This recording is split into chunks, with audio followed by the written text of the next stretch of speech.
Ladies and gentlemen, hailing from Cleveland, Ohio, I give you BVO. Oh, we boxing? Yeah, we boxing. I need that belt like it ain't no other option. So we punching and weeping and blocking, defeat ain't an option. Let them know, shoot a video, put it on BVO. Let them know, every time I punch, it's a heavy blow. BVO, bound to hit like bricks cause it was set in stone. Let them know, I ain't getting body, but I'ma hit this flow. Yeah, way more than a show, this is BVO.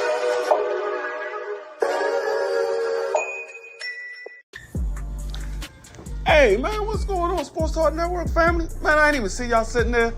Hey, I was just talking to my boys. Y'all know Sports Talk Network put together 3 ways that you can interact with this football season even more.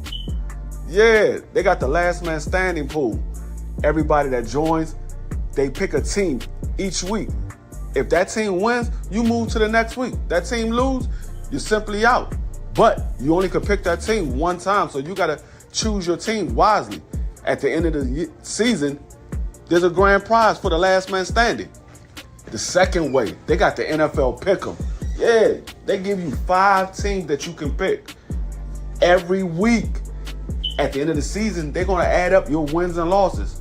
There will be a first place winner, a second place winner, and a third place winner. All cash prize. And the last way, NFL fantasy football. Everybody believe they can run a team. I hear people talking all day long. Hey man, my team should have picked this player up. My team should have picked that player up. Well, this is your opportunity to show us that you know how to run a team. You'll get an NFL fantasy draft. You'll get the chance to pick the players you want on your team. Then you play in the season. At the end of the year, the best teams will battle it out to go to the Super Bowl. 2 teams in the Super Bowl play for first place. Team that lose gets second place. The 2 teams that lost in the semifinals battle out for third place. There will be a cash prize for first, second, and third place. Yeah, so how you join? Man, I'm glad you asked. It's easy. All you do is cash out $50, Sports Talk Network. Let us know what league you want to be in. Leave your name and your email address so we can get back in contact with you when it's time to set up the games. If you want all 3, cash app $150 to Sports Talk Network. Leave your name, email address, and simply say all 3. If you want to only be in 2, cash app $100 to Sports Talk Network. Let us know what 2 leagues you want to be in. Leave your name and email address so we can get back in contact with you. I believe everybody can win, but you can't win if you don't get in. So I'm going to be watching Sports Talk Network, greatest network on YouTube. Peace.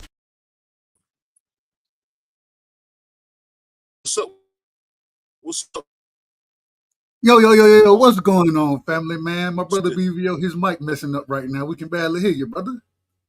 Shout out to Uncle Stitch in the building. We got the legend. Yeah, my man, I'm in the building. How you doing? I can't complain. What about you?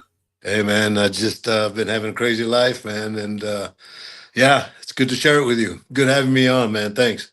Hey, you know, we always want to hear what you got going on, man. It's always a pleasure to have you on. Yeah, I got stories like nobody else, man. Yes, indeed. Yes, indeed. Yeah. Real quick, BVO mic check. Yo, can you hear me now? You good? Yeah, there we go. There we go.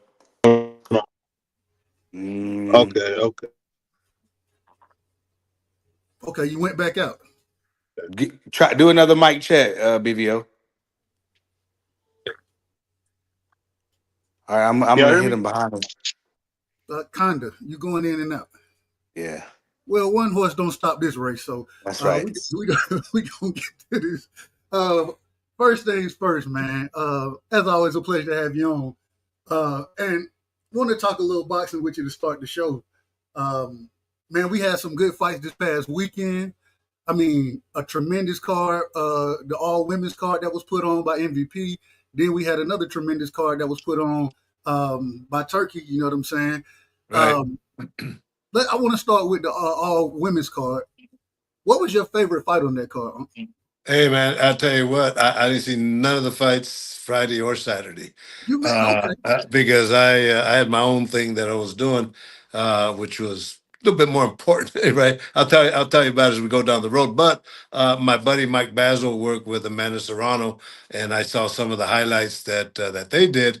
But yeah, props to them. Berlanga, that's why guys that talk a lot of shit, somehow they ended up, looking like fools at the end of their careers, and this was a good example, and so maybe made him a little bit more humble. But no, I haven't seen none of the fights.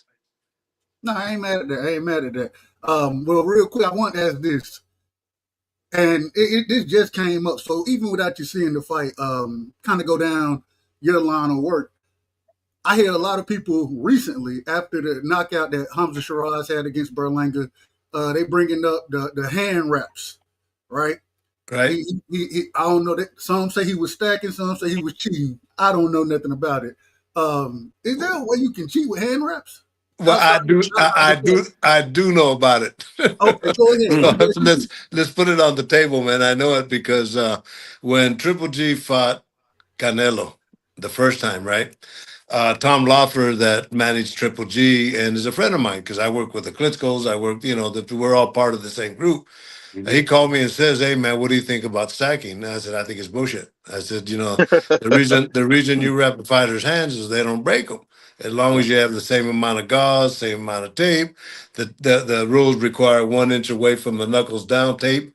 As long as you don't, past that, what's the difference? Everybody, you put your shoes on different than somebody else, right? So anyway, the head commissioner here in Nevada called me and asked me the same question. I said the same thing. So I met him at one of the gyms, and I wrapped his hands conventional, the way the norm does, and I wrapped the other one stacking gauze and tape, following the same rules, 1 inch away from the knuckles and all that. And he didn't feel that much of a difference. I said, "There's not. Same amount of gauze, same amount of tape. It's actually dumb." So he brought a hand specialist with him, and I did the same thing. I wrapped one stacking and one conventional, and he didn't feel that much of a difference. So, that being said, now they allow stacking here in Nevada. But yeah, you know what? And I didn't know what was happening, but that's a good question. I'm glad you brought it up. But no, it's all about education, bro. As long as you only have gauze right here, for the punching, nothing else. However, because here's the number one injury, the metacarpals. So if you don't protect those, by some guys stack out. I've done it and I've used it, but I have my technique that 9 out of 10 prefer. So yeah. His left hand did look a little sus, but I believe what you're saying. Yeah, he couldn't hold funny. a cup, Uncle Stitch. He couldn't hold a cup, man. What's that? He couldn't hold a cup, man. It was so much tape on his hand, man. Well, you know what, and like I said, I didn't see the fight and all that, but in the same token, I always tell people that too much gauze and tape is as bad as not enough. There has to be a happy medium there, and sometimes guys will overdo it, big old paddings, and and just so many different techniques because there's not really one super guideline that guides us all. I learned through my own experiences, wrapping my own hands. And now that I got the formula that I use, I don't mind sharing it. Cool. My question would be, because I know you used to train, have you ever been like in a fight with a guy and maybe the trainer say, what you seeing out there? You ever have somebody do that to you, say, what are you seeing? Or you just be totally focused on the medical side? It's funny. My son came down because we went back home. I'll tell you about the documentary that I shared with my friends that I grew up with. But we were going to the gun range here in Vegas, and we stopped at Top Rank Gym, and one of the guys there, the coaches, I was telling my son, I said he always gives his brother, he's a good fighter. He always gives his brothers instructions, and then at the end, he'll say, "What do you think, Stitch?" And so, I try to be humble, and, it's not my job. But there's been others, during the course of the fight at ringside, as we're down in the bottom, we evaluate situations and go with the best probabilities. Yeah, because when I think the main thing we all try to figure out what advantage can we find. One thing I always wanted to ask you, I never got to ask you, when we heard about Margarito having cement in his tape, was that a real thing or was that just something they made up? Did he really have like cement wraps? Is that something possible to have?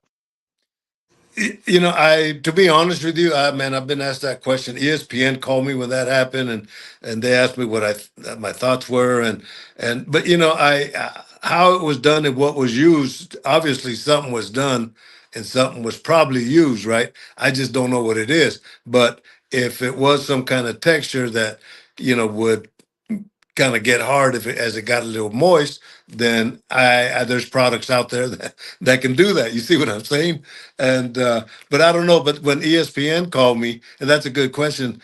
When they called me, they wanted to do an interview and said, "Well, what do you think?" I said, "Well, look, like I explained to you, I don't know, but let me tell you the proper procedure." So the proper procedure is I'm getting ready for a fighter to get fighters. I'm getting my stuff ready so I can wrap the fighter's hands championship for sure. But everything's already laid out when he comes and he sits down and he puts his hand on the table. I have everything laid out. Well, what happened with Capetillo, which was the coach at that time, he reached into his bag and he pulled out the padding, which you do that nowadays, you just can't do it. But evidently, why he wanted to use that padding, I don't know. But I think that's the situation that happened there. And in the Margarito situation, what they said he was doing, they said he was soaking the wraps in water before he would wrap the hand, and then when it would kind of harden up, I guess It'd make that's like what a plaster, Dub. right. Yeah, I would have said that if he was going to put any kind, let's say go to the restroom and get water on your hand and just kind of dab, and do that slowly but surely. The time if he was going to do it would have been after he had his hands wrapped and after the commissioner signs it off, and if they distract the commissioner, you could well, all that is crazy. It just that's the thing with this game is none of us have to be certified to be called pros. So we go and we think that this option is the best option, whether it's legal or not, or whether it's dangerous for the fighter or not. So that's why I always try to teach, brother, because there's so many of them like that. So many. Boxing the wild, wild west, man. With all the sports out there, there's usually rules that apply across the sport. Whereas with boxing, it depends on which state you're in, and things just get a little different there. So I definitely understand it. I heard earlier you brought up the documentary that you shared with your friends this past weekend, I believe you said. Can you break that down a little more for us? Yeah, man, it was kind of crazy. So they finished this documentary on me. It's called "From the Fields to the Garden" because I grew up as a farm worker. Those were the fields. I was born in a migrant camp, raised in a migrant camp, and so it's called "From the Fields to the Garden," and the garden was. And it was my goal to make it to Madison Square Garden. So anyway, the producers, for the most part, have finished the solid story of it, and with all the stuff that's happening with regarding immigration and ICE and all that, those are the people that I grew up with. Those are the people that I was in the fields picking tomatoes and peaches and cotton with, right? So I know that they're good people, and so for me to support them. I went back and I invited like 150 of my friends. Well, number ones, the primary ones were the ones that the families that grew up in the migrant camp with me, and then the ones that I grew up with in Planada. And Planada was a little town of like 1,500 people, all farm workers. So we did a special screening, a private screening, because it's not even. I mean, production don't do that. They don't let nobody see it unless it's done. But I said, no, I got to show it to my people, and we stayed at the El Capitan Hotel, which is an old historical hotel on Main in Merced. Merced was like 20,000 when I lived in Planada, which was 1,500. But now it's like 40 grand. But we were right on the main street, the hotel, and we did a 7-minute walk to the theater on Main Street with mariachi playing. So we all walked over there together, kind of tribute to Cesar Chavez when he did the historical walk from Delano to Sacramento for the farm workers, kind of like the walk of what Martin Luther King did in Selma. So it was badass, man, and the news picked it up and all that, and so yeah, it was very inspiring. Everybody that I showed it to it brought about so many memories because I told them my stories were all your stories, and just to give back to them was made my whole life complete. And speaking of that, hold on one second, Dub. Speaking of that, Uncle Stitch gave us some exclusive footage. We're gonna show you a couple of clips from what happened. And He always spoils us, man. So nothing more we can say but thanks. So we're about to play it right now. This is the one when the news covered it, and then we're gonna play his friends who got to see the one of the final copies of the documentary. Okay, we're gonna And go this ahead is right now. this is an exclusive, right? You're the first one to show it. Yeah, Yeah. My man. yeah. All My right, man go Uncle for it. Stitch. Here we go. In the North Valley, it was a welcome home for a legendary cutman. Jacob Duran held a gathering for family and friends at the El Capitan Hotel in Merced. Now, Duran earned the nickname Stitch in the movie Rocky Balboa. He's a Planada native who's been inducted into the National Boxing Hall of Fame. Been in 7 movies, 3 with Michael B. Jordan, 3 with Rocky. You know, who does that, right? But I'm always that little Chicano kid from Planada, and I always look back and I'm thinking, wow, man, why me? In a tribute to Cesar Chavez, Duran's party walked to the Merced Theater, where they watched a rough cut of the movie on his life called Stitch. Duran says he's working with Michael B. Jordan now to get the film on Amazon Prime. There's already a book on his life called From the Fields to the Garden, an ode to his time working in the fields of Planada before making it to Madison Square Garden. And now we got a clip coming up where some of Stitch's, Uncle Stitch's closest friends got to see a copy of the documentary. Here we go.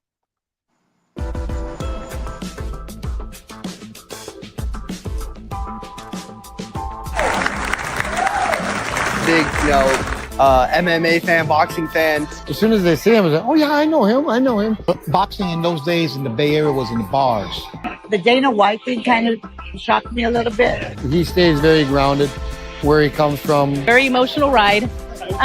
Memory lane for sure. The journey and what it means to him, and man, it was a lot, man. It was beautiful. Well, I'm from Planada. I'm from the hometown. My grandma was actually featured in the film, and I mean, he's an amazing man. It inspires you, greatly inspires you. I mean, especially I'm just got done battling cancer. I mean, it makes me even rise up above it. You can defeat all your challenges. Like you said, si se puede. You put your mind to it, you can do it. Very touchy. And it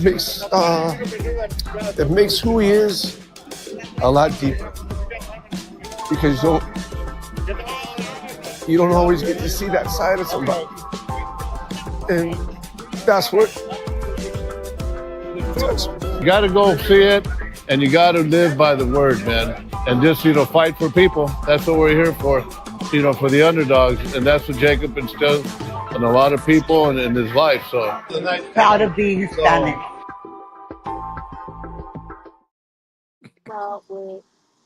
So as we hold on one second, we got some background.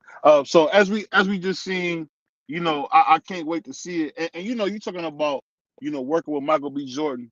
How does it feel to have probably one of the biggest leading men in the world say, hey, I want to push your story to the top? What's that feel like, huh? It's phenomenal. Michael gave these guys about 30-minute interview, and there's some great parts in there, man. I've done all 3 movies, right? So, and let me go into in the second one. I'm right, and 6 weeks, 8 weeks we were filming. Every day, every time he did fight scenes, I would wrap his hands, just him and I. So I treated him like a fighter. He appreciated that. He wanted that, right? But in the second movie, I said, Michael, I'm just so proud of you, man. I said, I'm proud of you and Tessa and Ryan Coogler and the new director was Stephen Cappell. And he said, Stitch, he goes, we went from being actors to writers, directors, and producers, or writers, producers, and directors.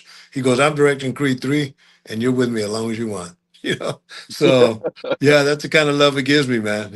And so it's an honor. It's a mind-blowing honor. But this is one way of me giving back to the people that I grew up with and just inspired everybody. Yeah, and one thing I always wondered, man, they always talk about Schindler's List. People don't know about that, but that's one of the guys who was saving people during Nazi Germany. Do you ever have survivor syndrome? Man, I'm the one that really, really made it. You ever feel like that sometime or no?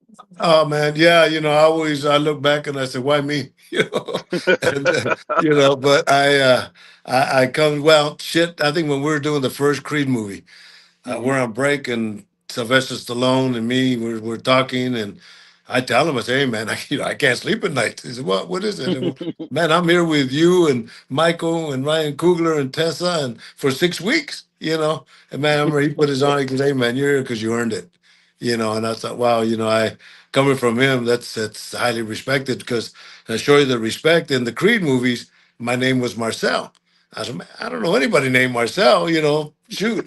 But when it was time for Rocky to introduce us to Adonis, Stallone says, oh, this is Stitch, the best cut man in Philadelphia. Oh, I was so happy, man. It stayed. I thanked him, and he says, no, he goes, it has to be authentic, so props to him. Props to both of them. I mean, who's been blessed? I ask people, who do you know have done 3 movies with Rocky? Who do you know have done 3 movies with Michael B. Jordan?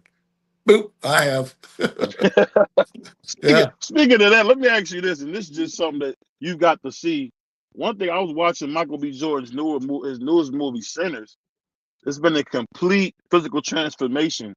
How does it feel? Because he looks totally different than when we first see him on Creed. He must be really living that boxer lifestyle. Does that shock you how much he's transformed? No, you know what? And I'm looking at him and he looked fit. Yeah. And Michael's an athlete by all means, and he has lived the life of a fighter, literally, continuously, and he's gotten hit in sparring, and I mean he's done everything that a fighter has to do, and so he understands it mentally and physically. So yeah, it's a trip, man. Seeing Michael do what he does, and in this last movie, Creed 3, that he directed, fight scenes were the best scenes I've ever seen. And I told him, I Yeah. said, Michael, I don't bullshit you, And I tell him and Ryan Coogler, I said, hey, look, man, if I see something that's not right, I'm gonna bring it up to your attention because you're representing my sport. And he said, hey, man, we want you to, So, so yeah, I kind of put him in check sometimes. And speaking of that, I got to ask you this. The great Eddie Reynoso has been getting drugged through the coals. What do you think about Eddie Reynoso having to come out and say, from now on, he's not training anybody that he can't supervise? Do you blame a trainer when guys pop dirty? What do you say, huh? Man, thank God I never get into that kind of business. I got a lot of problems, and theirs ain't mine at all. So, I stay out of that stuff, But I know Eddie, and also as a man, and to me, listen, you're a good man. To me, you're a good man. What happens outside of the way, if you treat me good, I treat you good. And we're in that position. As a matter of fact, let me add to that is Canelo uses my tape. I have my own Stitch Premium athletic tape, right? Yeah. So through a dream, I woke up and because I was always traveling, and if you would order, I'd get to you late. So Juan Ramirez out of San Diego just opened up Cutman for Hire Supplies. So through a dream, I swear, man, I woke up, I called him, I said, hey, would you be interested in selling my tape? I'll help you through your promos that just started. And so anyway, Eddie Reynoso and Canelo's team buy the Stitch Premium tape from Juan. But I told Eddie Reynoso before that the same story I told you is through a dream. I woke up that I was going to help Juan get his business going, and he's the only one that sells my tape, only one, and that's by choice, right? But Eddie Reynoso did that, and they use it with Canelo, and Canelo uses it for his promos and all that. And I went into his dressing room when he was fighting one of the fights, and I thanked him. He said, "For what?" I said, "Well, for helping." He's going, "Oh man, we gotta help each other." That was his thing. Raza with raza, race with race. So yeah, that was cool. Yeah. Speaking of that, man, you should hear him, Monk. They try to call me Sombrero, Bernardo, all these crazy names because Nothing I wrong with like that, man. because I like the Mexican style of boxing. What style do you prefer? Do you prefer like the come forward style? Do you prefer the run around the ring like we playing Ring Around the Rosie? What's the style do you prefer? I work with a lot of fighters. You mentioned earlier I was a trainer. When I first moved to Las Vegas, I've been here like 30 years. But I worked with Johnny Tapia and I worked with Mike the Body Snatcher McCallum, who just passed away recently. A good friend of mine. But I tell people on natural instincts, Johnny Tapia was the best of the best because he would find his own openings. And he was like a little, like well, the ones that go after a mongoose, after a cobra, Johnny would just go different areas.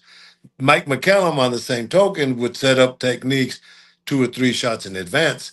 And so there was those two type of, I got to see them at their highest. So they're the ones that are top of my list. I would agree with that because for me, Julio Cesar Chavez don't get enough credit for how great he was. Yeah. Hold on, BVO, you're cutting out again. You're cutting out, brother. Okay. What does that mean? Hold on 1 second. Sorry, I'm trying to go ahead, Dom. Let me fix my headphone. Yeah, it sounds like a BVO falling off a cliff.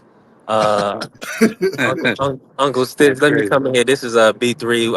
I met you at I was able to speak to you in Norfolk when Abdullah Mason had kind of took over the main event. Now, let me ask you, when you saw Jeremiah Nakatili, I believe he got cut on his eye and they stopped the fight. Did you see his eye and did you see who made the call to kind of stop the fight? What fight was that? And That what was the Abdullah Mason in Norfolk, Virginia. It was but like was that Filipino kid? no, he was fighting Jeremiah Nakatili. You remember Keyshawn Davis? He was supposed to be the main event, and he fell out, and Yes, yes, yes. they slid Abdullah up. I believe you were working that night because I met Oh you. yeah, no. I always work with Abdullah and all that, but I do so many fights and I'm going from one fight to the other that a lot of them I don't get a chance to see. So I can't tell But you this about the was a cut. short one. You probably forgot about this one altogether. It was so short. It lasted 4 rounds, and then I'm not sure if the ringside doctor must have called the fight. Yeah, it ended real quick. Yeah. Yeah, so you was definitely there. You was probably I'm sure you was Oh working yeah. with Abdullah. No, you know what's cool is the top ranked fights that they have. They bring me and Mike Basil in as a house cutman. Mhm. So I mean, I think that night I worked with 4 or 5 fights that night with different fighters. But Mason Abdullah, great kid, man. I always got him, and so yeah. But shoot, too many fights, brother. I mean, So, yeah. I mean, literally, when I finish one fight, I got to go and make sure I have enough ice, and I got to make sure that I'm set for the next fight. And there might be 2, 3 fights, one after the other, and then now, wrapping land. So yeah, man, it's pretty theatrical. Uncle Sid, let me ask you this: how many years you been working with Top Rank? This is a good story, man. When the bare knuckle fights, Dave Feldman started. He called me to work with him, and I started working the bare knuckle fights in Florida. And then COVID kicked in, and then we were on break. But I live here in Las Vegas. I live 20 minutes from the MGM. But Brad Jacobs, the CEO of Top Rank, called, and he says, "Hey, would you be interested in being one of the house cut men? We're going to have 16 shows, 16 fights, 16 shows in 8 weeks at the MGM on lockdown." And shoot, why not?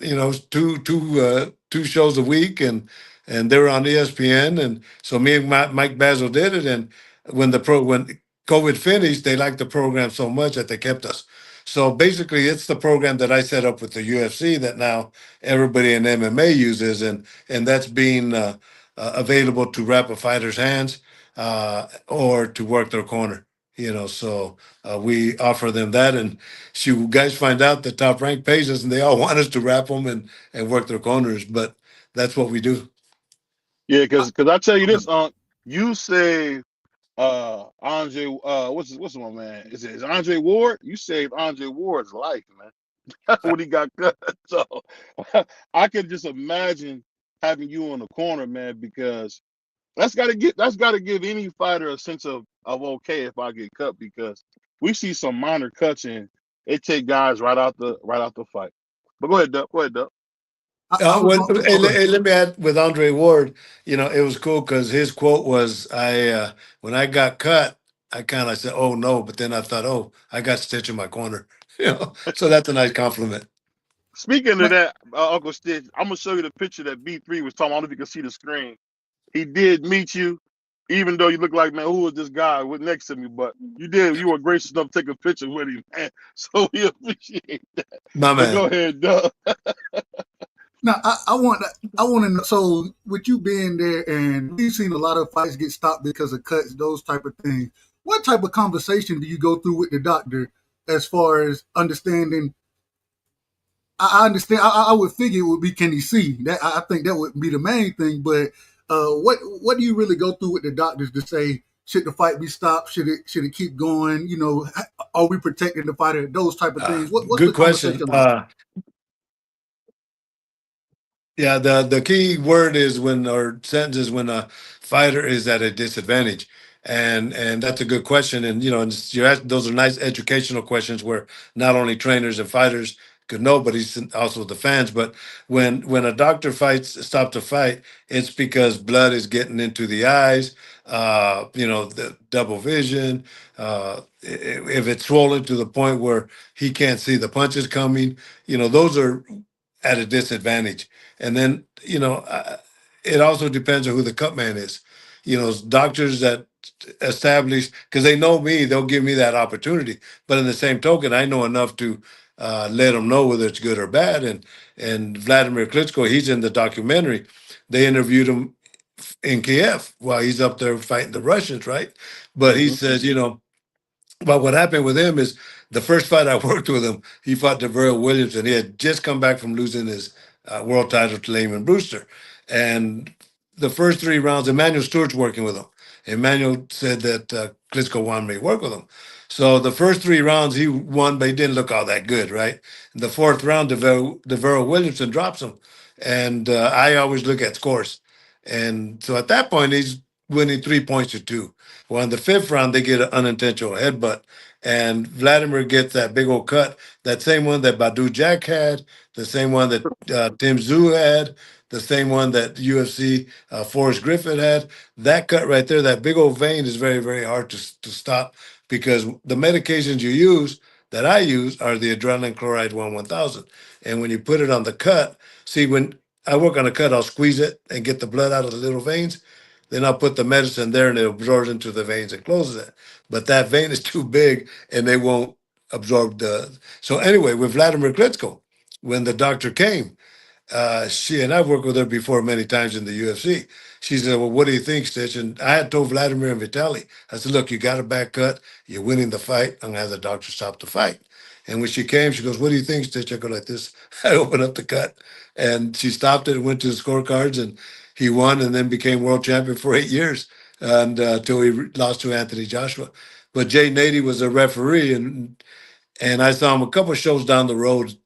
And he said, "Stitch, come here, man." He goes, "Did you do what I thought you did with Klitschko? Did you open up that cut in front of him?" I said, "I did." He goes, "That was ingenious." I said, "Yep, that's knowing your game." So So there's a thought process. I never even thought about it from a cut man's perspective, but so there's actually a thought process of saying, "Hey, bro, you up on the cards right now? We can get this victory because this was an intentional, unintentional, excuse me, an unintentional head clash, and because I believe you're winning, I think that we might as well go on and stop this thing." 100%. The highest probability, I work on numbers. The highest probability of him winning that fight was right then and right there. And you're talking about people listening. I did the what do they call it? Dirty Boxing. The debut in Miami, and Joel Romero, that was a UFC fighter, I worked his corner, and big old muscular heavyweight. And the first 2 rounds, it's only 3 rounds, and the first 2 rounds, I didn't think he did as well. And I whispered to him, I said, you got to get aggressive in Spanish. Más agresivo. You got to get aggressive. That's it. Boom, boom, and he knocks the guy out. So anyway, he has a big radio podcast like you guys, and he interviewed me, and he asked me, he goes, "Do you remember what you told me in the 3rd round?" I said, "I do, get more aggressive." So see, he remembered that, and he applied it because he had the confidence of my knowledge for him to take that next step. I want to ask you. I want to let me come in real quick. I want to ask you this, Uncle Stitch. Now we know you're gonna be at the card on the 26th. A lot of us are gonna be in the building. What do you think about seeing the heir apparent to Julio Cesar Chavez, heir apparent to Oscar De La Hoya, and I think Canelo's replacement, and being able to have Emiliano Vargas? What do you think about him being the next great Mexican fighter? What do you think? Hey, you know what? He's definitely doing what he has to do to become that good-looking kid, good kid. I worked with Fernando Vargas when he fought Mm-hmm. Shane Mosley, and so and the other two brothers. It's a good family, man. It's Mm-hmm. they're good for the legacy, and it's funny you bring that up because you're the first one to bring that up, But Mm-hmm. that kid has the potential to really kind of be spoken like those names that you just mentioned. And Uncle Stitch, listen, if you can do BVO a favor and let him be Emiliano's spit bucket man, he would greatly appreciate it. He would love to just Emiliano, maybe massage his hands and carry around a spit bucket. Hey man, I'll see what I can do, man. All right.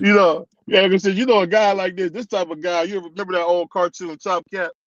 You got Yeah, to hit yeah, him of in the course. you got to hit him in the head with a trash barrel because he just talked too crazy, man. That's the Ain't type of nothing guy wrong he with is. that, man. But speaking of that, though, when you think about the fights, do you still get excited, even though you're going to work? Do you still get excited for the sport after all this time you've been in it? Yeah, 100%, man. And it's man, you guys ask good questions. That's why I like coming on over here, man. BVO's the best. But yeah, it's not the fights anymore, bro. I've done so many, so many, so many.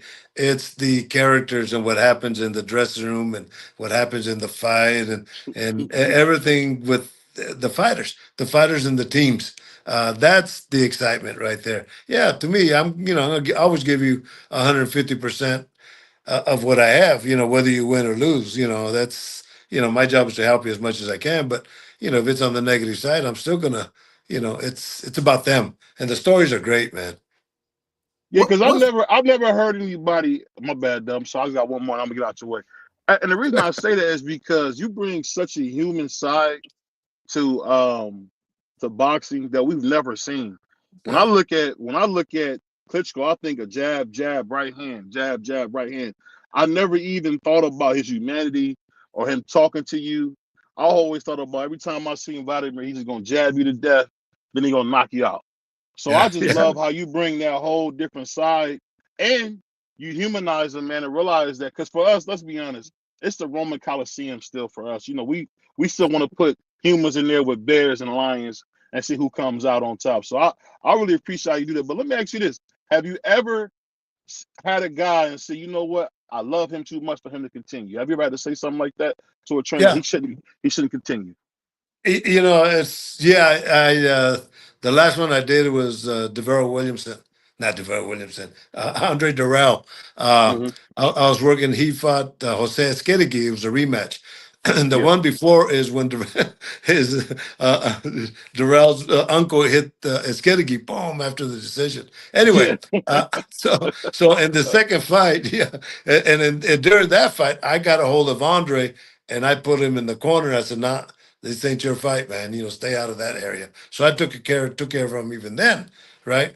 But Mm-hmm. on this rematch, he's getting the kind of shots that I consider will give you long term damage. It kind of goes in here and just comes out here. And I'm looking at the doctors and they're talking amongst themselves and I don't know what they're saying, but I probably think I know what they're saying. So when I get to Andre, I'm inside the ring and I'm working on him and I whispered to him real quick. I said, "Look, the doctors are thinking of stopping the fight. Do you want to continue?" And he gives me a small no like this. And okay, stop the fight. And Virgil Hunter was the coach, and his grandfather were like, no, one more round, one more. I said, nope. Once he said that, he's done. And nobody understood what was happening, right? Oh, wow. The next day, about 8 in the morning, him and his wife called me. And Andre says, "Stitch, man, I want to thank you, man. I just had nothing with me. And the last time I saw Andre, in fact, I just talked to his uncle Leon today. But last time I saw Andre at the Benavides fight, he comes and gives me a hug and a kiss and Stitch, I love you, man. Because of you, I speak as well as I do. So that's a victory in itself, brother. Yeah, I'm telling you, I swear. Those are the kind of stories that make this job not even a job; it's an adventure. we So got we got we got one question from the audience. It says, "Do you have any saved robes at all, Uncle Stitch?" from guys that you like, that you seen, some fights you ever done? You keep any of Yes. the ropes? Yes, of course I do. They're all memorable. I got the last big memorable one I have is Mike Tyson when he fought Jake Paul. And I like I said, I grew up as a little farm worker in a little town, and they we got a boxing program going, and I donated one of my cornerman jackets from the movie that I did with Woody Harrelson and all these guys. So yeah, I've done it sometimes, but no, I got a lot of classic ones for sure. Go ahead, Doug. My bad. I want to ask you. So because you get to talk to these guys, you know what I'm saying, wrapping their hands, those type of things. Do you have any stories or anything? Let me ask it this way: what's the wildest moment you've been a part of before a fight in the locker room, where you were like, okay, this is a little different right here, but hey, we gonna do our thing. What's the wildest story that you would tell us? Well, it's a good question. I've never been asked that one, but I'm thinking, and there's not a lot of crazy stuff because at that point, the fighters are more focused on getting ready to get, like I tell them, I said, look, man, this is like the old gladiator days. When I sit down and start wrapping their hands, that's like I'm putting armor on you, boom, boom, boom, and you go out there for battle. And I know if it was like Frank Mir when I was at the UFC, he says, when I see Stitch walking into the dressing room to wrap my hands, my stomach drops because I know it's time to fight. So those scenarios are more like that, but just to have different personality. Some guys are laughing as I'm wrapping their hands, they're joking around, they're talking to somebody, and some guys are just real solemn. And I've had guys that cried while I'm wrapping their hands. So there's different moments. Yeah, I'm telling you, and you have to understand every one of them, right? Yeah. And like the one that cried after I gave him a hug, I say, "Hey man, go out there." Shit, he won. So but I understand. But see, you have to understand these moments, because Yeah. you remember Eddie Mustafa Muhammad, the Hmm. legendary Hall of Famer. His best quote was, "The ultimate goal of a fighter is to render his opponent unconscious," and that's the knockout. That's what gives these guys a lot of the long term damage. You know, um, so Let me Yeah. I mean, go go go ahead. go go ahead, Doug. Go ahead. Well, the other thing I was going to ask is, because you don't work with so many of these fighters, do you have a favorite fighter? God is yeah. You know what? The Klitschko's, both Vladimir and Vitaly Klitschko, had to fall on top of the list of people that I was with them for 8 years, and they treated me just Well, you'll see in the documentary, like say they interviewed Vladimir. He gave me his time during this war, but he says, best decision I ever made was getting Stitch in my corner, and then, but towards the end, when I'll tell you guys is the real story. So his last fight with Anthony Joshua was in Wembley Stadium. Is 90,000 crazy Brits, right? So I didn't Hmm. get there till Thursday night because my daughter Carla had just gotten married that Wednesday. So right Hmm. after that, I flew out. And I didn't see Vladimir and Vitaly until we got into the dressing room for the weigh-in. So I'm talking to him, and finally, as I leave, I know they can't sleep at night. So I put my hand on Vladimir, and I said, "Look, man, don't worry about nothing tomorrow. I'm gonna take care of you like you're my son." And I leave. I'm putting the final Vaseline on him, bro. We're about this far apart, and Mike, right before Michael Buffer does the announcements and all these crazy Brits, and he says, "You could call me son." Oh, yeah, man, that was the best compliment I ever got in my life. And I asked him, and like 3 months later, last time I ever saw him was in Germany. And I said, Vladimir, that one moment, why? He says, Stitch, he goes, there's very few people I trust in my life. You are one of them. So yeah, those are the moments, bro. It's tons of moments. It's just good people. And it breaks my heart to see them, doing, being in war. So, I'll tell you this. I'll tell you this. I'm seeing what's left of Deontay Wilder. Oh man, I can't stand to watch him. So I know what you're saying, because that's my favorite fighter. Look at him in there half dead like that. It's like, I hate it. But yeah. speaking of that, I want to. This is coming from my brother Stephen Brown. When does the opposing trainer come in to see you wrap their hands? Is there like a certain time that's done, or how does that usually work? Yeah, they'll ask you, the commission will ask you when you're going to start rapping. And let's say, I say, "Oh, I'm going to start at 6:45. So they'll let the other corner know that at 6:45, come on down and watch us rap hands. So yeah, pretty organized. that But it's that funny, being man, because Andre, Andre Ward, uh, yeah, when he fought Kovalov, yeah. they always sent somebody else. But in this one, he said, "Stitch, I want you to go, to that dressing room and watch him rap." And John David Jackson's rapping hands, and I know how to rap hands. It's psychology, you make them a little nervous. So he's rapping, and Kovalov, it's too tight, and he gets it, and he just unravels it and starts doing his own raps. So I look at that as kink number one, right? And then the referee, I think it was Tony Weeks, comes in to give the instructions, and Kovalov complains about Andre Ward using the shoulder on his ribs. So Hmm. bing, kick number two. And then the third one is he couldn't put his gloves on. There was too much gauze and tape. So they had to go get the other gloves from the ringside. So I go Hmm. in and I fingered these guys. I say, hey man, boom, boom, boom, boom. And you use that to your advantage. So that's psychology. Speaking of that, let me ask you this, and this is no way to cast aspersions against him. What do you think about that? That I guess the thought that Andre Ward was dirty. Would you say he was a dirty fighter, or you just say he was crafty? No, man, Andre, no, not at all. Not at all. But I will tell you, he was crafty is a good word for it. When he fought Edison Miranda, Andre will go to your level. When he fought Edison Miranda got dirty with him. Andre Hmm. Ward got dirty with him. He went to his limits based on your limits. And respect for that, man. No, he was sharp, man. And I worked all of Andre's fights, I think, except two of them. I was already booked to do UFC fights out of the country, right? And Hmm. but I always expected him to lose, man. I mean, a high probability. I said, damn, but he won. But he was so well schooled, and everything that he did with timing and balance and thinking about it. Sharp kid. Andre Ward, he a gritty fighter, man. I can't call an individual dirty, you know what I'm saying? But Oh, he'll like punch you BVO in the said, nuts, though.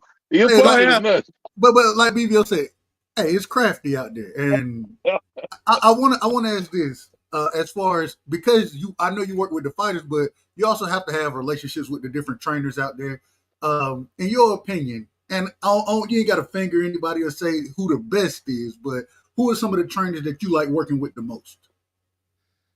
Oh, whoa, so many guys, bro. That's like saying I like you than the other guys. Come on, I can't do that. But you know what? Now that's a good point, and I'll go into further discussion with you on that.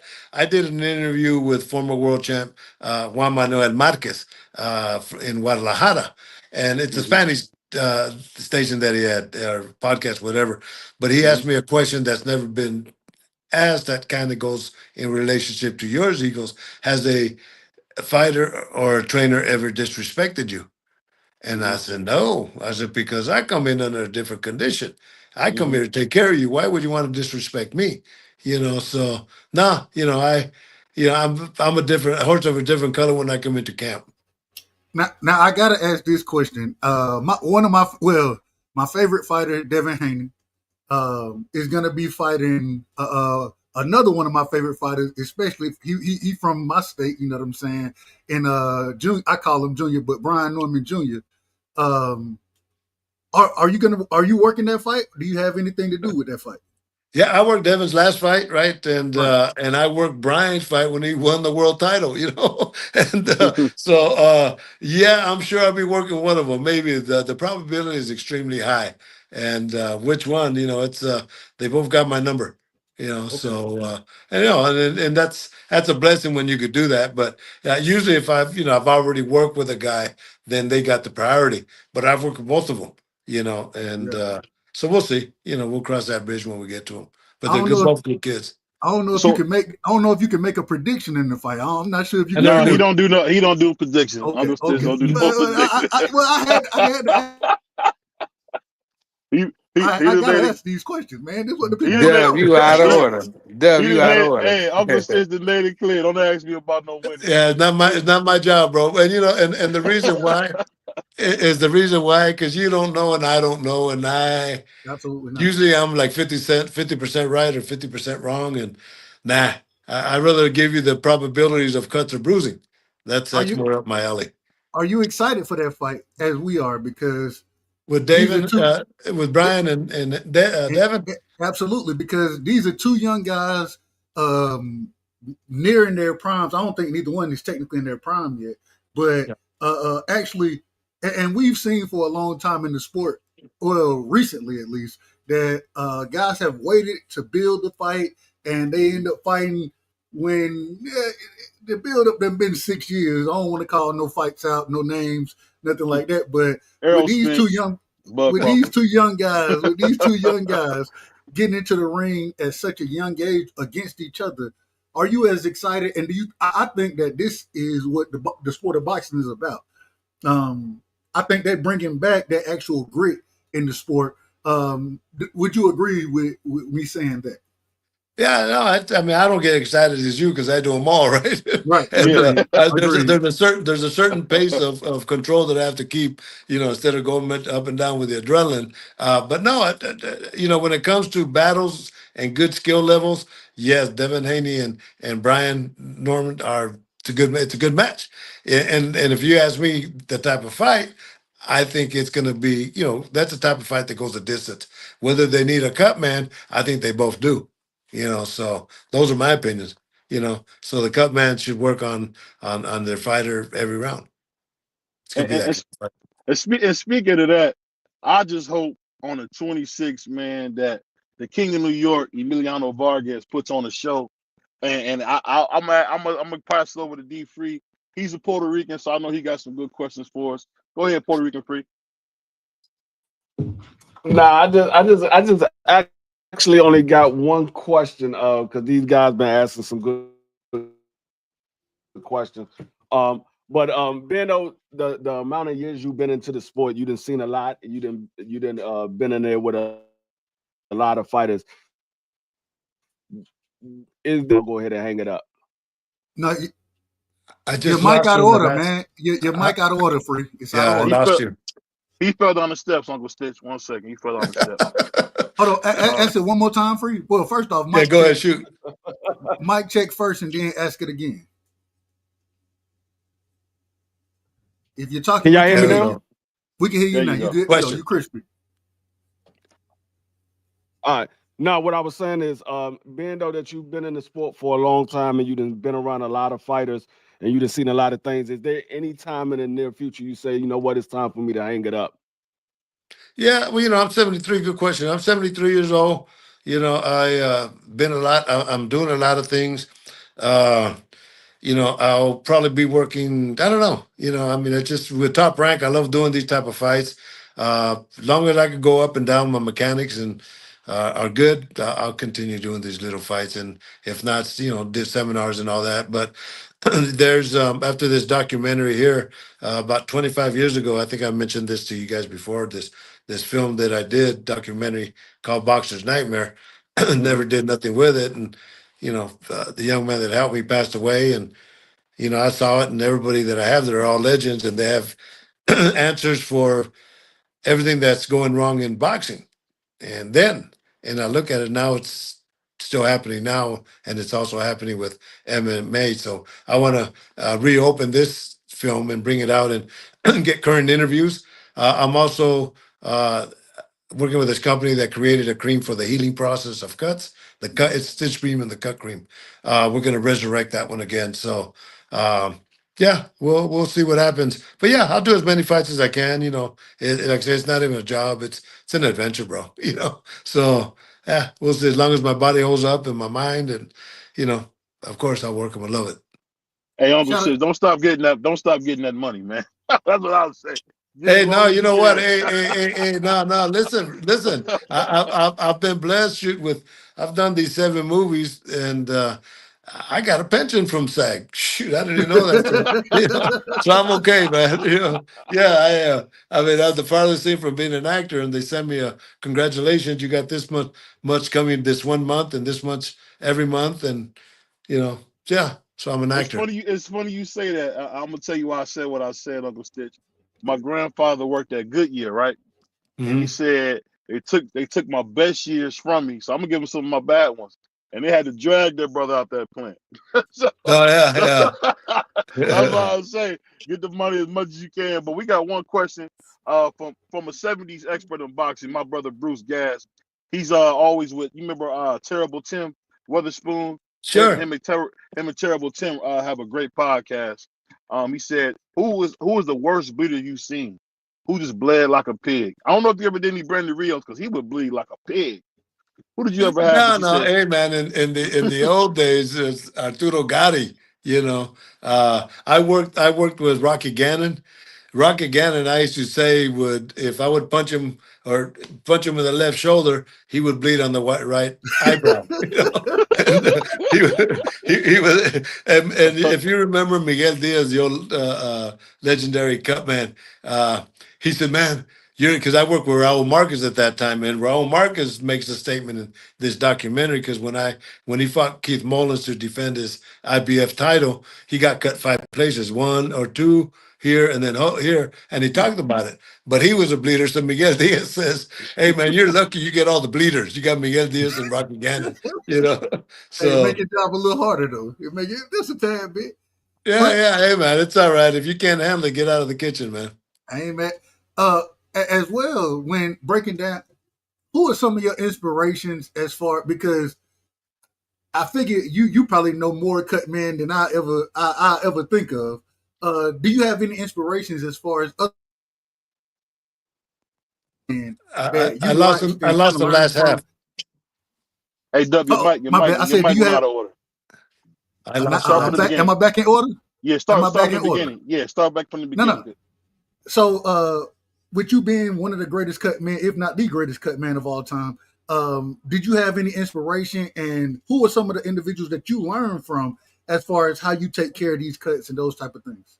That's a good question, man. In the old days, these guys wouldn't want to teach you. I had a school of kickboxing. It was called ASK, the American School of Kickboxing. That's how I learned to be a trainer and a cut man.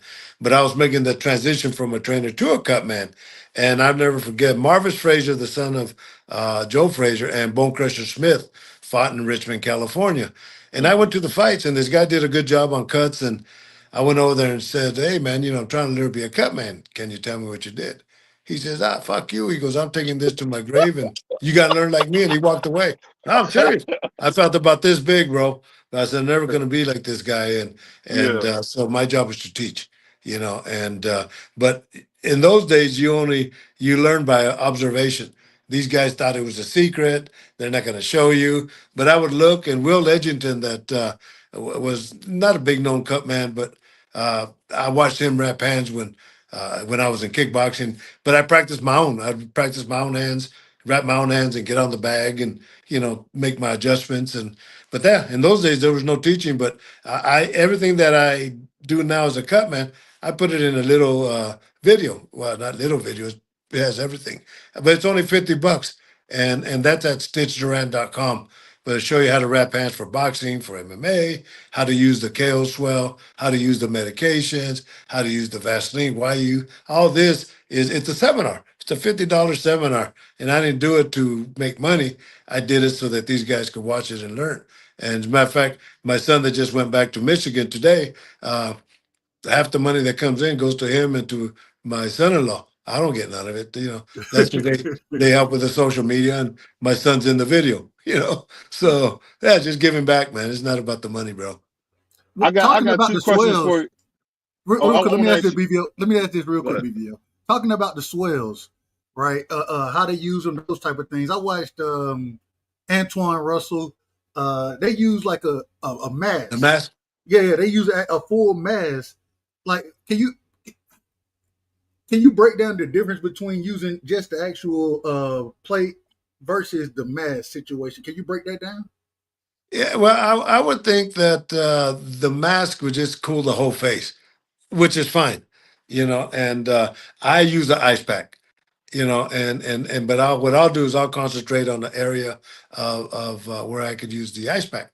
But yeah, that's fine. But if let's say there is a bulging swelling, then it's going to take more than that because it's with swelling you need cold direct pressure. That's how what you do is guys in the old days you try to pull that swelling away, But what you're doing is it's accumulation of blood. You're moving it into tissue that's not damaged, and it goes back now. It's a little bit bigger. So the old theory of how many times you cut your hand is you put your finger on it for a minute and blood coagulates itself. So you got to help it in that department. And those are little things like that.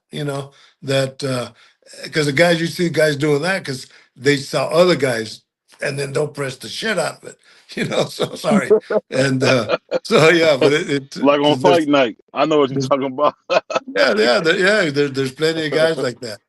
So So speaking of that, I want to ask you something before you get out of here, because one thing we got to ask you some serious questions, man, because we know you're gonna get us the truth. Now, having daughters, what do you think about you still hearing so many fighters, committing violence against women? What would you say about these guys who can't control, no names in particular, but what do you think about guys not being able to control themselves and seeing so much violence against women? What would you say about that? oh no, not at all. I mean, I couldn't even support anything like that. And as a matter of fact, in this documentary that they had on me, I talked about when I was, I think, about 13 years old. My father got into a fight with my mother, and I grabbed him because he was drunk, right? And he came aggressive and all that. And then I tell you, I'm a teenager. I grabbed him and I drug him out of the house and locked him out. And so of course, I think they had to get their ass kicked. And speaking of that, do you think it's just from the actual fight game where guys are not able to have the skills to what you would call conflict resolution, and all they kind of do is go to their hands? You think that's why we're seeing so much violence against women when it comes to combat sports in general? Well, to be honest with you, I mean, you're asking me a question that's pretty general worldwide. But when it comes to combat sports, I've never heard of any, outside of Dana White slapping his wife, Yeah. and, so, and on TV, and on tape, But outside of that, Yeah. I haven't heard too many stories, to be honest with you. But overall, yeah, of course, yeah, any kind of abuse of anybody, and that's the thing about it. We're all equal, bro, all the way around. Nobody's better than anybody else, and that's the thing that bothers me is that there's no equality. But there has to be. So speaking of that, we BVO, got another question BVO, from can our I get brother in here? Pierre. Oh yeah, absolutely. Let me just this one question with Pierre, then we're gonna go to my man B3 before we got here. Pierre said, Uncle Stitch, who is on your Mount Rushmore cut man? Chuck Bodak. Chuck Bodak was the original cut man from. He worked with Oscar De La Hoya. If you remember, he looked like Colonel Sanders. He would put the Yeah, he tape of the did. fighters. Jorge Paez. I think he might did Chavez. He was the one that welcomed me into Las Vegas to as a cut man, and he opened the doors for me. Matter of fact, when Raul Marquez fought, when he had those 5 cuts, something like 70 stitches, Chuck Bodak's the one that came up to me and says, "Great job." Well, he's in the documentary, right? And then him and I did the movie Play It to the Bone with Woody Harrelson and Antonio Banderas. But he falls up on top. Percy Richardson was another one from the East Coast.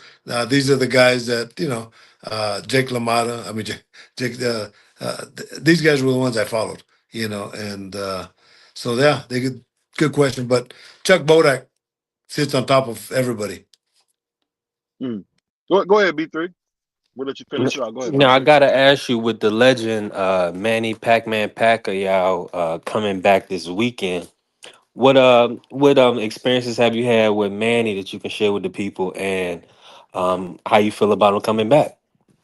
Well, bless his heart, man. He's always been in good shape and all that. And it's a game of economics on this one. We know it, and I know it. But I worked against Manny with Chris Algieri in Macau, China, and one of the things, Manny always wrapped his own hands, right? And but yeah, he's good for him. As long as he don't get hurt, because Body was a pretty tough puncher. And then one of the things I learned from Duncan Dakawari was a heavyweight. His nickname was Time. And he used to say, "You can beat anything, but you can't beat time." So we'll see what happens. On that note, you got anything else, Duff, for Uncle Stitch? I mean, I can ask questions all day, respectfully. I say that respectfully, but I want to respect your time. Last question from me. Like you always say, I think you have some of the best stories You know what I mean? And with the experience, I got two. I'm sorry, I got two questions. Before I get to the stories, what was it like to feel, or what did it feel like to be inducted into the Boxing Hall of Fame for the efforts, the work, the energy you done gave to this sport? You know, what did that feel like to be inducted into the Hall of Fame? It was a little embarrassing, to be honest with you. I didn't tell nobody for about 3 weeks. I just said, just not me, And I got inducted into the National Boxing Hall of Fame, the Nevada one, and then the WBC about 3 weeks ago, but I didn't go. So yeah, they're okay, but I appreciate it, and the honor and the respect, but that's not why I do it. I do it because I have a passion for this, and but it's nice to be recognized. Last question from me. Like you always say, you got the best. Give me your best story. Give me your best story that you got from your time in the sport of boxing. I know you got a lot of them, but give me your best one. Oh man, it's now you really have me dig way, way, way back. Too many of them. But I'll tell you how I got started in this game.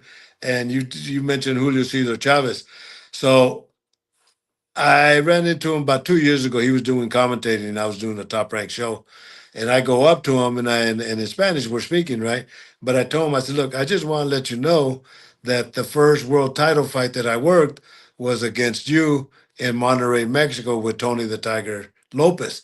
And my goal was always to be a professional baseball player, I told him. So when I walked in, there was a Don King card. When I walked into the arena, I felt like the Field of Dreams. So now every time that I see Julio Cesar Chavez at the fights, now he gives me a hug because now there's a relationship. So yeah, we got to sit down, bro, one of these days and just talk more.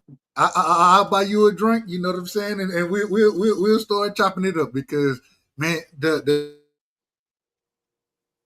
extensive and it's beautiful to listen to. It's very beautiful. Yeah. All right. Hold on. Oh, do you remember Rafael Garcia used to be with Floyd? Was he a cut man? Yeah. Yes. Okay. I used to love to see him with Floyd back in the day. Yeah, it was great, man. And when so I'll tell you a little story there with Rafael, and his son's a cut man now, but Rafael was a good friend of mine.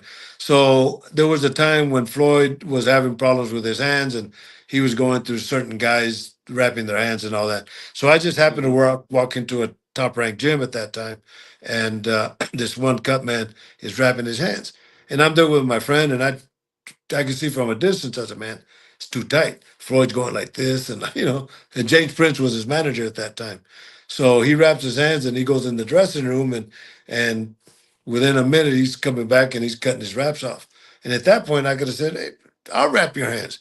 But out of respect to that cut man, I didn't say nothing. Anyway, days later, Rafael is the one that wrapped Floyd's hands, and he got the assignment. But I was glad for him because Floyd took care of him, and he deserved the respect that he got, and he ended up being his cut man till he passed away. So good man, good man. Yeah, because I know Floyd loved it because every time Floyd seen him, he had a hug and a kiss for him. So yeah, he definitely was somebody special to him. Hold on, real quick, BV. I keep telling you, I got questions for days. Last question for me. Last one. I apologize, but when these fighters, don't get mad at me, Uncle Stitch. It's him. It's on me. As long as my wife don't jump on me, I'm okay. Shout out to Miss Stitch, man. That's what we gonna call over here, Miss Stitch. Shout out to her. But when it comes to these fighters having hand injuries, those type of things, you know what I'm saying, breaking their hands in fights, is there anything special that you would recommend for them to do to make sure that they protect their hands? Because, I mean, that's their moneymaker. So is there anything special you would say as far as those guys who have those hand injuries? Well, you guys are good, man. That's why we could do this past my time. But it's all right. No, I don't mind. I apologize. It's on me. Listen. Charge it to my head. Charge it to my head, not my heart. No. Listen to me. I call this barbershop talk, bro. Yeah. And so I don't mind at all. Shoot, I forgot the question now. So as far as individuals who hurt their hands. Oh, yes. So I Constance Zoo, when he was training at Top Rank Gym, I looked at him and he did hand pads and all that. And when he finished, he cut his wraps off, right? And then he started getting on the bag and punching it with just his hands. And I thought, he's crazy. But then I looked at him, and he more like a Russian than anything else. I said, it makes so much sense because it toughens the tendons up and, the contact. But when a lot of guys, when they break their hand or they hurt their hand is when they hit on top of the head and, it comes on this type of angle or they hit an elbow or something like that. And, but yeah, I couldn't tell you what kind of exercise to do. That goes way beyond me. On that note, I'm done. Nah, come on, that's one more question, man. I ain't done. Hey, on that note, what I would say is we love you, man, and I look forward to seeing you at next week at the fights, man. And can't appreciate you more for what you do for boxing, man. And I apologize again for keeping you a little bit long, but we love you, man. We'll see you soon. All right, no, anytime, guys. Yeah, of course, there's only part one of many. Hey, and let us know. You got to let us know when the Netflix series the Netflix movie gonna come out. We definitely want to promote it and check it out and make sure that everybody who watches they go check it out as well because I think it's gonna be a hell of a story. Oh yeah, no. Hey, listen, I watched it and I have to tell you, I mean, it's not because it's my story, but the way they put it together and the results, the reactions of people, it's gonna be pretty badass. So now they're talking about film festivals. So, I'll let them guide it from there. So it's top of the line, man. So hey, you everywhere. You everywhere out here now. You everywhere. Hey, that's a great thing though. That's a great thing. Shout out to you. All right, my man. We'll talk to you guys later. Love you, man. Bye-bye. All right, love you guys. Bye. So on that note, hold on 1 second. Let me get out of this. So that was a great interview as always, Dub. I love when Uncle Stitch he come talk to us and have a great conversation. I get out of order. I get out of order fast. I'm out of order. I'm all the way. Look, I done held the man over his time, and he was so respectful and gave us his time and energy, and I hold him over. But we sorry, Miss Duran. I'm sure Uncle Stitch gonna take you out to eat. I'm sorry. That was Dub Rightside. I'm sorry about that. I'm taking the blame for it. I'm taking the blame. But it's great. It's great. It's great. And this is what I tell Dub all the time behind the scenes. That's what we want to do as Sports Talk Network. I don't want to talk about him. I want to talk to him. So when you can have Uncle Stitch over 30-something years of this sport, and he still loves it, you can see the shine in his eyes when he talks about teaching and training. We never heard these stories about Vladimir Klitschko saying he loves somebody or call me. You can call me son. We just always see him as a crazy robot fighting in Germany, putting us all to sleep. So I appreciate them stories, man, because it humanizes fighters. It really does. I mean, Dub, I'm not lying. That's what we know Klitschko for, them boring fights in Germany. That's what we know him for. Hey, Klitschko gonna run it down the middle on you, bro. He gonna run it down the middle on you. That's it. He gonna run it down the middle. Hey, you better figure a way out of that. You better figure a way out. If not, you're going to sleep. You're going to sleep. Jab, right hand, running it down the middle. Hey, and salute to my man Ernest, man. We understand you just got off the Diddy trial.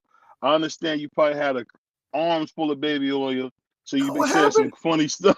Shout out to my man Ernest. My brother Ernest Johnson was talking crazy, man. So shout out to my brother Ernest, man, and congratulations on being acquitted of the charges, man, Ernest. We love you, man. We're glad you're home.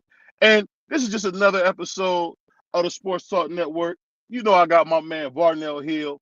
It's your boy BVO, and we're gonna be back. Is you coming tonight, Dub, or are you gonna hold out on the people again? No, I'm live tonight, man. We're gonna review some of this interview, and we're gonna talk about the myriad of things that we can talk about in boxing, man. Hey, you already know how I get down, BVO. And no, I can't use that damn thumbnail that you sent me later. I can't use that.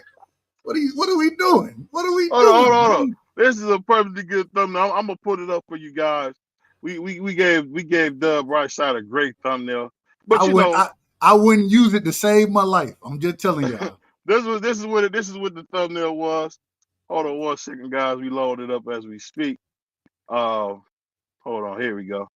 It was what Piero, everybody wants to know. We'll be live 11:30 as we going back to our regular time, 11:30 Eastern time, man.